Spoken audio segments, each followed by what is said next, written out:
started in 2015. I was trying to learn Unreal Engine 4, coming from Unreal Engine 3, and I decided I wanted to learn something outside of my comfort zone. So I decided to go with a multiplayer game, and I started making small prototypes of a multiplayer shooter, which then eventually turned into what Project Xandata is.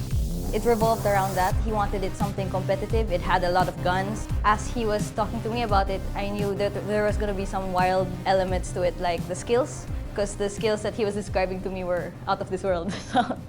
I was excited to see something like that being cooked up because there's so much potential. It would be first-person shooter. It would look like Mega Man, and it's gonna be multiplayer focused on esports because Jin always tells us that esports would be the next best thing.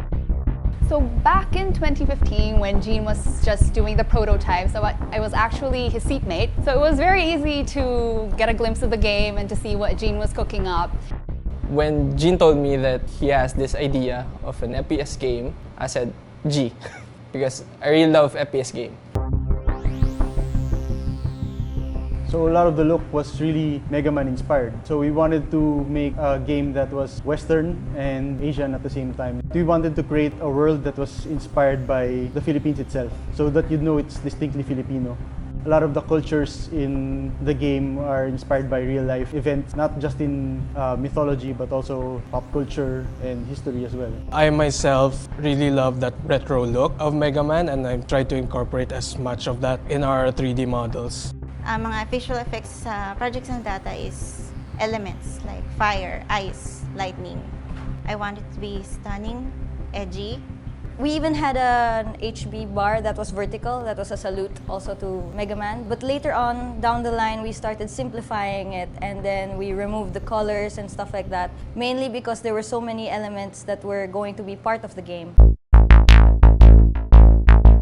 We planned to have a lot of weapons for the game. We wanted to cover all the basics that you'd find in most realistic shooters. So you'd have your pistols, your submachine guns, your assault rifles, your shotguns, your sniper rifles, and laser weapons as well. So a lot of this will keep evolving. We'll keep adding new and new types because there's lots of ways to play shooters than just your regular ballistic guns. While transferring into 3D, I always look for different guns from different games para yung reference ko, yung base ko, hindi lang ma-stick sa isang weapon. Ang challenging sa pagdi-design ng guns is kailangan namin i-figure out kung paano siya gagawing customizable. Paano namin siya gagawing modular. Paano namin pag-mix and match yung mga parts. What's the difference between all these? Like, how are we going to show that especially? So for the marksman, I usually play the lightning version of the marksman. A lot of his grenades use lightning to blind his opponent, so it really gives you all that. It really gives you that advantage of getting the drop on someone with flashbangs. The second one, the agent, is much more sneaky. You know, avoid a fight if you can. When I heard the idea of the Juggernaut, I said to myself, this is the character that will be a badass in the game. It has high explosive skills. It's really tanky. Yung turrets niya sobrang angas tignan. So we had to put playstyles into certain archetypes. Each class would have their own elements to choose from. So these elements would determine what kind of skills you can bring. In the end, we want to have all the elements available. So that's going to be a lot of skills. So depends on your playstyle and how you customize it. It's up to you to decide on how to dispose of your enemies. So we want to tell the story of the game through the environment. The different kinds of map, we want to show the people what's the story about on each map, what happened to this map, or what are the advancement of the technology in their world.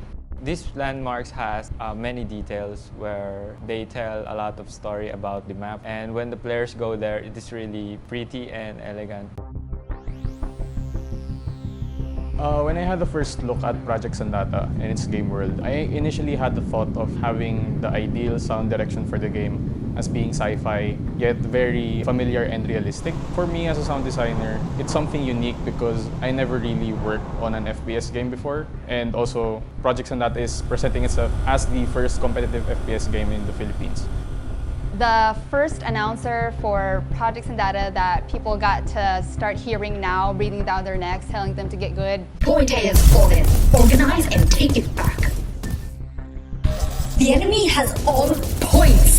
Why are you slacking? Point A captured. Don't get cocky. I hope this game would be a success in order to show the world that, hey, Filipinos can do a game this big, this ambitious. Sleek.